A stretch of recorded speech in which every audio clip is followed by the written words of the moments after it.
हे guys, welcome back again. Friends, आज के lesson में हम सीखेंगे 20 फ्रेजल वर्ब्स। इन सारे फ्रेजल वर्ब्स को आप अपने डेली कॉन्वर्सेशन में यूज़ करके आप सामने वाले पर अपना इंप्रेशन जमा सकते हैं। तो वीडियो को एंड तक ज़रूर देखिएगा गाइस, ताकि आपसे एक भी फ्रेजल वर्ब मिस ना हो। तो चलिए स्टार्ट करते हैं वीडियो को फर्स्ट फ्रेजल वर्ब से। तो गाइस, हमारा पहला फ्रेजल वर्ब है बेयर डाउन, और इसका मतलब होता है गाइस दबा देना, कुचल देना या फिर पछाड़ देना। फॉर एग्जाम्पल, वो सच को दबाने की कोशिश कर रहे हैं। They are bearing down the truth. That means वो सच को छुपाने की या फिर दबाने की कोशिश कर रहे हैं। जनता की आवाज़ को कोई नहीं दबा सकता। No one can bear down the voice of the public. हमारा नेक्स्ट फ्रेजल वर्ब है गाइस प्रूस अप, और इसका मतलब होता है सजाना, संवारना।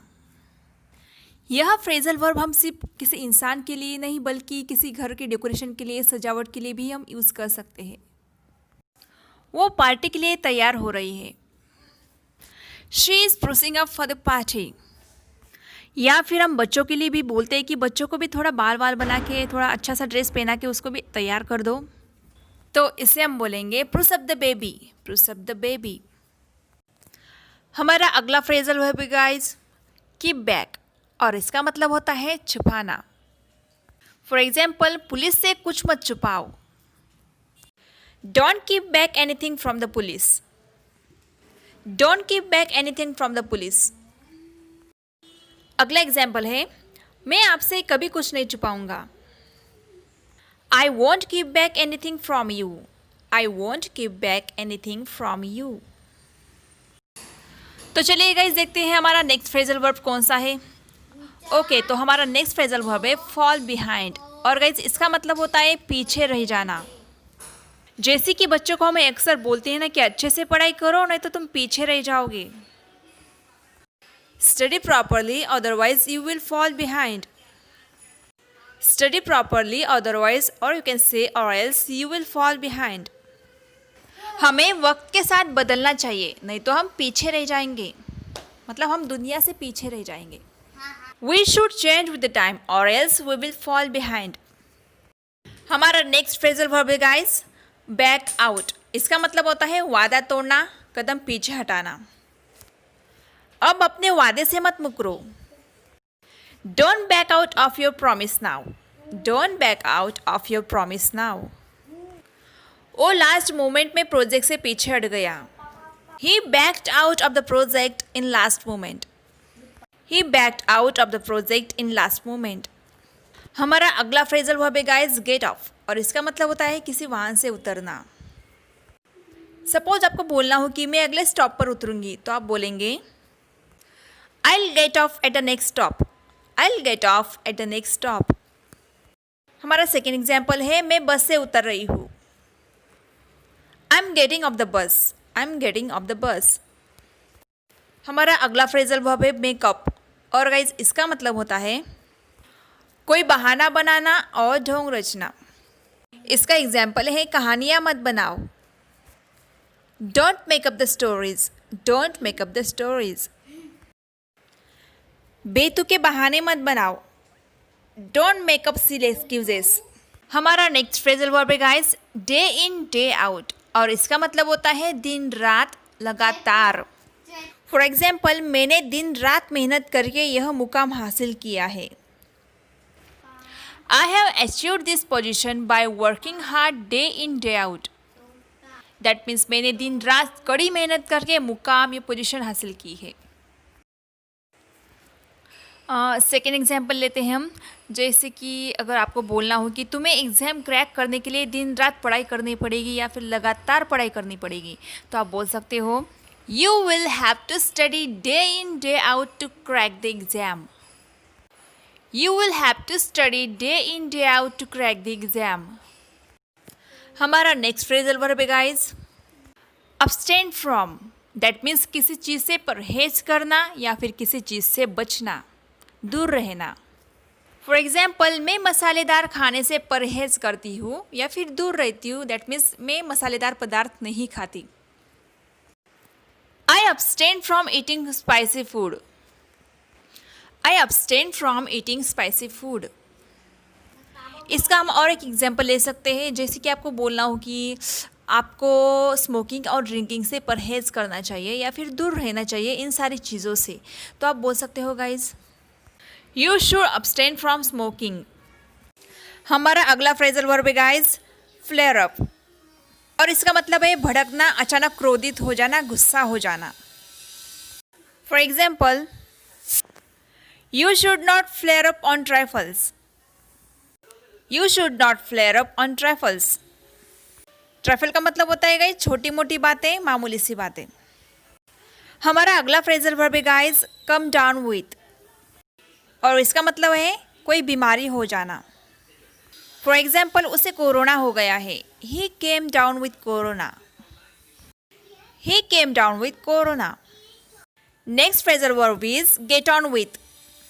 दैट मीन्स संभालना, हैंडल करना। फॉर एग्जाम्पल, मैं इतने सारे बच्चों को नहीं संभाल सकती। I can't get on with so many kids. I can't get on with so many kids. या फिर बोलना हो कि मैं इस सिचुएशन को हैंडल कर लूँगी। Then you can say I will get on with this situation.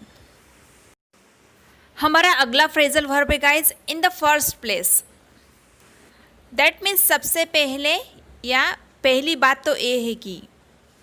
तो गाइज इसके कुछ एग्जांपल्स लेते हैं। सबसे पहले तुम्हें अपनी पढ़ाई पूरी करनी चाहिए। तो गाइज ये सेंटेंस कुछ ऐसा बनेगा, इन the first place you should complete your studies. In the first place सबसे पहले you should complete your studies, तुम्हें अपनी पढ़ाई पूरी करनी चाहिए। Next is come up with, और इसका मतलब होता है गाइस कुछ नया लाना, कुछ नया प्रोड्यूस करना, पेश करना। इन सभी सेंस में गाइस हम कम अप विथ का यूज़ कर सकते हैं। फॉर एग्जाम्पल, मैं आपके लिए एक नया वीडियो लाई हूँ, तो मैं बोल सकती हूँ I have come up with a new video. Second example is you always come up with a good solution. That means कोई भी प्रॉब्लम हो तुम हमेशा एक अच्छा सुझाव या अच्छा सोल्यूशन लेकर आते हो। तो गाइज इस तरह से हम हमारे स्पोकन इंग्लिश में कम अप विथ का यूज़ कर सकते हैं। और आज का हमारे नेक्स्ट फ्रेजल वर्ब है प्लम्प डाउन, और गाइज इसका मतलब होता है पटकना। फॉर एग्जाम्पल, स्कूल बैग को पटको मत। Don't plump down your school bag. Don't plump down your school bag. Next phrasal verb है सकम टू, और इसका अर्थ होता है गाइज झुक जाना, घुटने टेक देना। फॉर एग्जाम्पल, बोलना हो कि उसने अपने बीमारी के आगे घुटने टेक दिए। ही succumb to his illness. He succumb to his illness. That means वो अपनी बीमारी से हार गया, उसने घुटने टेक दिए। नेक्स्ट फ्रेजल वर्ब है गाइज हमारा हिंडर फ्रॉम। दैट मीन्स बाधा डालना, रोकना। फॉर एग्जाम्पल, उसने मुझे बाहर जाने से रोका। She hindered me from going out. She hindered me from going out. Next phrasal verb है कम अक्रॉस। इसका मतलब होता है संयोग से मिलना, किसी से अचानक मुलाकात हो जाना, या फिर अचानक से हमें कोई चीज़ दिखाई देना या फिर मिल जाना। फॉर एग्जाम्पल, अगर आपको ऐसा बोलना हो कि अगर तुम्हें मेरी ब्लू शर्ट दिखाई दे तो मुझे बोल देना, तो इसे हम बोलेंगे if you come across my blue shirt please tell me या इन्फॉर्म मी। सेकेंड एग्जाम्पल है I came across an old friend of mine yesterday. That means मैं कल अपने पुराने दोस्त से मिला, मतलब संयोग से मुलाकात हुई हमारी। अगली फ्रेजल वर्ब है गाइस हमारी लेट अप। दैट मीन्स किसी चीज़ का प्रभाव कम होना, ठंडा होना। फॉर एग्जाम्पल, जैसे कि हम बरसात के मौसम में अक्सर बोलते हैं ना कि बारिश कब कम होगी। When will the rain let up? When will the rain let up? That means बरसात कब कम होगी। तो गाइज ये थे आज की कुछ phrasal verbs. I hope guys ये वीडियो आपको ज़रूर पसंद आया होगा। आई होप ये सारे फ्रेजल वर्ब का यूज़ आप अपने डेली रूटीन में ज़रूर करेंगे। इससे पहले भी मैंने फ्रेजल वर्ब पे एक वीडियो बनाया है, अगर अभी तक आपने वो वीडियो नहीं देखा है तो प्लीज़ देख लीजिएगा। उस वीडियो में भी आपको बहुत ही अच्छा इंटरेस्टिंग फ्रेजल वर्ब आपको सीखने को मिल जाएंगे। अगर आप ये चैनल पे पहली बार आए तो प्लीज़ चैनल को सब्सक्राइब किए बिना मत जाइएगा, क्योंकि मैं ऐसे इंटरेस्टिंग वीडियोस अक्सर अपलोड करती रहती हूँ। जाते जाते वीडियो को एक लाइक ज़रूर करके जाइएगा। थैंक्स फॉर वॉचिंग गाइस, मिलते हैं नेक्स्ट वीडियो में। Till then keep learning, keep practising and keep watching my videos. Bye bye, take care.